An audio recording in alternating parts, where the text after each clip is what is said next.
السلام علیکم ورحمۃ اللہ وبرکاتہ۔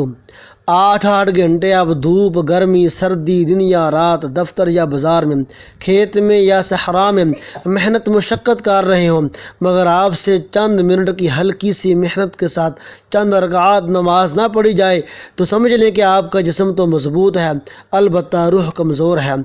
دولت کی اچھی خاصی رقم بھی ہو، ارد گرد غریب اور مستحق رشتہ دار بھی ہوں، بستی میں خود آپ کی نظر و دماغ دل کی گواہی کے مطابق نادار لوگ بھی ہوں، مگر آپ صاحب مال ہوتے ہوئے بھی کچھ خرچ نہ کریں، یا پھر اونٹ کے منہ میں زیرہ جتنا خرچ کر کے خود کو مطمئن کر لیں تو سمجھ لیں کہ آپ کی تجوری تو مضبوط ہے مگر روح کمزور ہے۔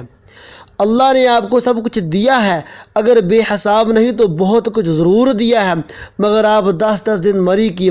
15 دن دبئی کی اور مہینہ یورپ کی سیر تو کرتے ہیں، مگر آپ سے حج اور عمرہ نہیں ہوتا تو سمجھ لیں کہ آپ کی لوگوں سے تعلقات تو مضبوط ہیں، مگر روح پیدا کرنے والے رب سے اور اس کی روح سے آپ کا تعلق کمزور ہے۔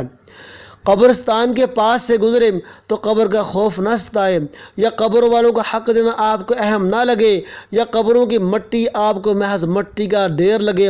روزانہ کے اٹھتے جنازے آپ کو غمگین نہ کریں، قبر کی تنہائی میں ڈالا جانا ہے بے چین نہ کرے تو سمجھ لیں کہ آپ کی روح کمزور ہے۔ آپ کی محفل میں کسی کے ساتھ زیادتی ہو رہی ہو اور اس زیادتی کو روکنے کے لیے آپ کسی نہ کسی درجے میں بس بھی چلتا ہو، مگر آپ ٹس سے مس نہیں ہوتے تو سمجھ لیں کہ آپ کی روح کمزور ہے۔ صاحب عہدہ یا صاحب مال چودھری آدھی رات کو فضول کام کے لیے بلائے تو آپ دوڑتے ہوئے جائیں، مگر مجبور، لاچار، بے بس خود آپ کے دروازے پر چل کر آئے اور آپ اس کی بات سننے کے لیے خود اپنے دروازے تک نہ آئیں تو سمجھ لیں کہ آپ کی روح کمزور ہے۔ روزانہ گھنٹوں ڈائجسٹ پڑھ سکیں، فلم بینی کر سکیں، گیمز کھیل سکیں،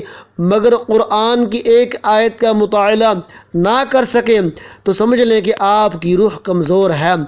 حلال کاروبار سے روزانہ ہزاروں کما کر، دوستوں کی مجلس میں روزانہ سینکڑوں لگا کر، رسم و رواج میں لاکھوں لگا کر جب کسی غریب کو 2 وقت کی دال روٹی کبھی نہ دے سکے تو سمجھ لے کہ آپ کی روح کمزور ہے۔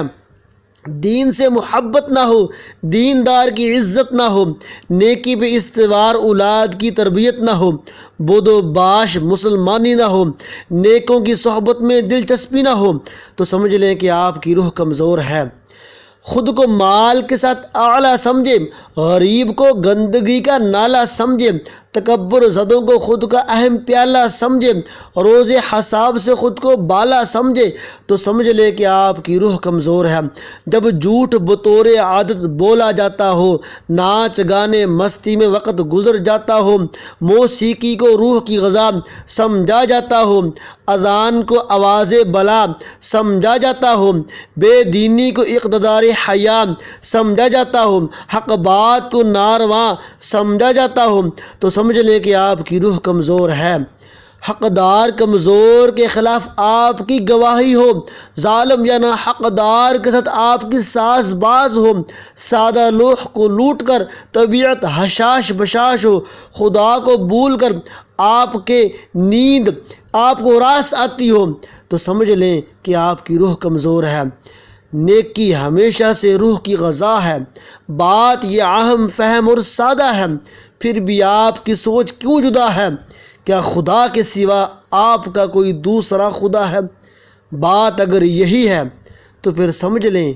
کہ آپ کی روح کمزور ہے۔ صدقہ جاریہ سمجھ کر اس کو شیئر کر دیں، لائک اور کمنٹ کر دیں، چینل کو سبسکرائب کر دیں اور بیل آئیکن دبا دیں تاکہ آپ کو ہر آنے والی دینی، اسلامی، اصلاحی معلومات اور وظائف کی ویڈیو وقت پر ملتی رہے۔ السلام علیکم۔